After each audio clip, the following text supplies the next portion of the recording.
गडचिरोली जिल्ह्यात सुद्धा मुसळधार पाऊस सुरू आहे। पावसामुळे अनेक रस्त्यांवरची वाहतूक ही बंद झाली आहे, तर आलापल्ली भामरागड राष्ट्रीय महामार्गासह अनेक रस्त्यांवरील वाहतूक ही बंद झाली। गडचिरोलीमधून आपण ही बातमी पाहतोय। मुसळधार पावसामुळे वाहतूक ही बंद झालेली आहे काही प्रमाणात। आलापल्ली भामरागड राष्ट्रीय महामार्गासह अनेक रस्त्यांवरील वाहतूक ही सध्या बंद आहे।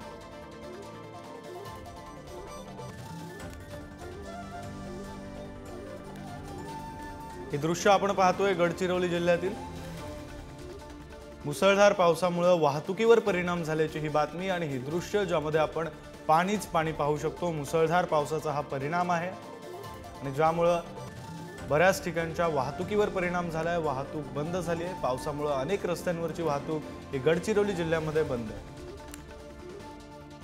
प्रतिनिधी आशिष अग्रवाल सध्या फोन लाईन वरून जोडले गेलेले आहेत, त्यांच्याकडून अधिकची माहिती घेऊया। आशिष, आपण पाहतोय की अनेक रस्त्यांवरची वाहतूक सध्या बंद आहे। साधारण किती वेळ झाला, किती वेळापासून कोणत्या रस्त्यांवरची वाहतूक बंद आहे आणि मग पर्यायी मार्ग नेमका काय आहे? विक्रांत, नक्कीच काल जे आहे गडचिरोली जिल्ह्यात रेड अलर्ट जारी करण्यात आलेला होता आणि काल मध्यरात्रीपासून सर्वत्र मुसळधार पाऊस येत आहे। त्यामुळे भामरागड तालुक्यातील पर्लकोटा नदी जी आहे ते त्याच्यामध्ये पूर आलेला आहे। त्यामुळे आलापल्ली भामरागड जो राष्ट्रीय महामार्ग आहे तो बंद झालेला आहे।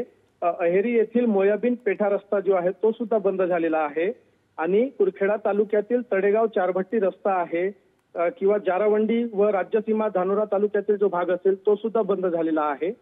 आता गावानजीकचे जे लहान रस्ते आहेत ते वळण मार्ग म्हणून उपयोगात आणले जात आहे, परंतु बहुतेक मार्ग जे आहे आता बंद दिसून येत आहे। जेव्हापर्यंत पाण्याचा भाव उतरणार नाही तेव्हापर्यंत हे रस्ते बंद असणार असल्याचे चित्र सध्या दिसून येत आहे। विक्रांत।